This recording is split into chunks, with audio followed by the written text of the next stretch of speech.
Probably doesn't have, brings up some controversial feelings to people in the United States due to, terrorism and people directly associating Islam with terrorism. I feel like that's really one class of people that are really misrepresented in media, and that's something that needs to change. But I think historically speaking, a lot of things are overlooked, and a lot of advancements and a lot of progress is really discounted just because it's associated with Islam as a religion, and it's not really given a fair chance to be considered. The idea that, if you think positively and you work hard, you're going to be able to get things done. But that's not always the case, because there's systems in place that don't always allow for the progression of certain identities in certain ways. Basically what I'm saying is that there's an imbalance, there's inequity. And as much as people can try to break that system, you can't.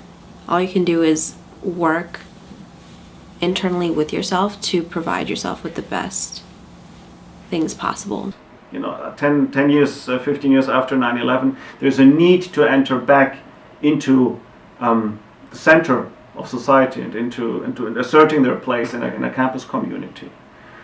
But then, when they decide to do that, it's very difficult for them to agree on the appropriate way, because a campus, on the one hand, it can be a very highly politicized terrain. On the other hand, our campus in particular, I think, is a campus, and rightly so, that tries to emphasize interaction. I mean, the university has been absolutely fantastic with respect to supporting, the Muslim Student Association and United Muslim Relief. For starters, they've provided us with a prayer room on campus in Cole Fieldhouse, which serves as, a great, not only as a great place to conduct, religious activities and prayers, but also as a place for social events. And, to the best of my knowledge, the university has never placed any unnecessary restrictions on either the Muslim Student Association or United Muslim Relief with respect to the community service and awareness events. There's a special place here on campus for Muslim students, faculty, and staff to perform their Friday prayer sermon. And other than that, I have been involved also with the MSA, the Muslim Student Association, and I have been the advisor of the Muslim Women's Association in Maryland and on campus, which is really the sister branch of MSA. Now they're both integrated together. And I've been trying to offer as much help and advice as much as I can to Muslim students on campus, and help them with issues like interfaith activities and interfaith dialogue. I attended many of their events and meetings and gave them advice, especially on how to build bridges of common understanding and dialogue with non-Muslim students. I think this campus is a really great place to be for me as a Muslim woman. But I understand that might not be the experience for every single person.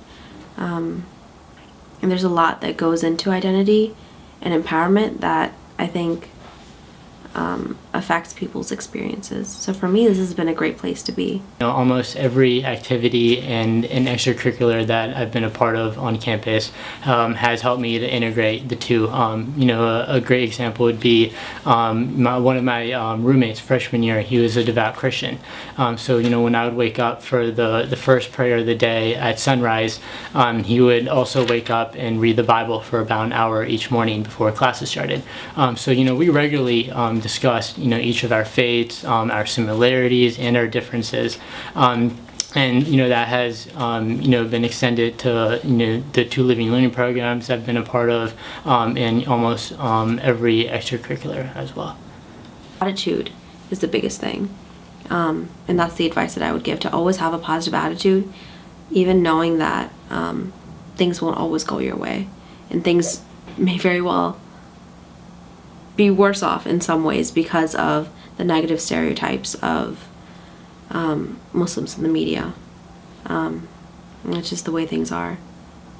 And something I didn't have prior to coming to college, actually in high school.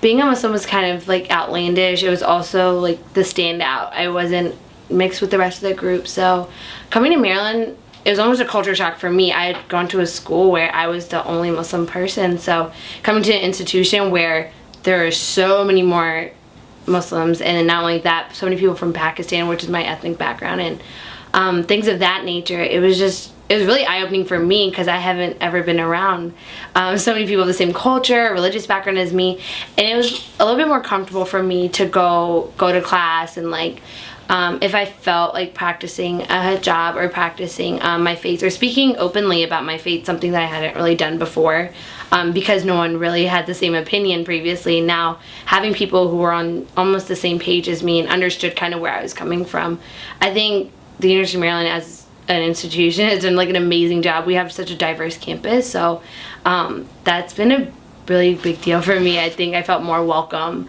because of that.